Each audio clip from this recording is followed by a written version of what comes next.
Now the wife of one of the sons of the prophets cried to Elisha, "Your servant, my husband, is dead.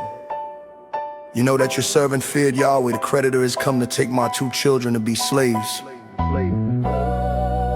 Elisha said to her, "What should I do for you? Tell me, what do you have in the house?" She said, "Your servant has nothing in the house except a jar of oil." And he said, "Go borrow empty containers from all your neighbors. Don't borrow just a few going. Shut the door on yourself and on your sons, and pour oil into all those containers. Set aside what is full." So she went from him and shut the door on herself and on her sons. They brought the containers to her, and she poured out when the containers were full. She said to her son, "Bring me another container." He said to her, "There isn't another container." Then the oil stopped flowing. She came and told the man of God. He said, "Go sell the oil and pay your debt.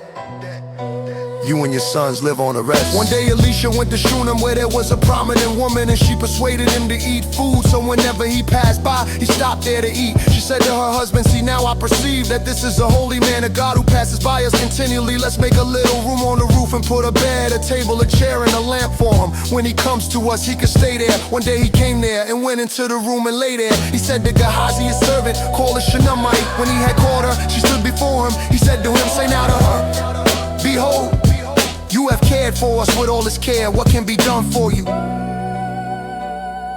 Would you like to be spoken for to the king or to the captain of the army?"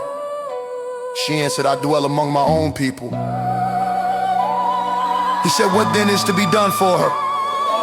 Gehazi answered, "Most certainly she has no son, and her husband is old." He said, "Call her."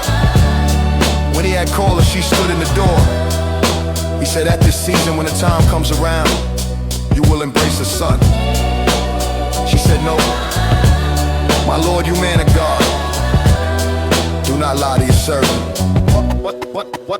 But the woman conceived and bore a son at that season when the time came around, as Elisha had said to her. When the child was grown, one day he went out to his father, to the reapers. He said to his father, my head, my head." He said to his servant, "Carry him to his mother." When he had taken him and brought him to his mother, he sat on her knees until noon and then died. She went up and laid him on the man of God's bed, shut the door and went out. She called her husband and said, "Please send me one of the servants and one of the donkeys, that I may run to the man of God and come back." He said, "Why would you go to him today? It is neither new moon nor Sabbath." She said, "It will be all right." And she saddled a donkey and said to her servant, "Drive on and don't slow down for me unless I tell you." So she went to the man of God at Mount Carmel. When the man of God saw her far off, he said to Gehazi, his servant, "Behold, the Shunammite, please run now to meet her and say to her, is it well with you? Is it well with your husband? Is it well with the child?" She answered, "It is well. It is well."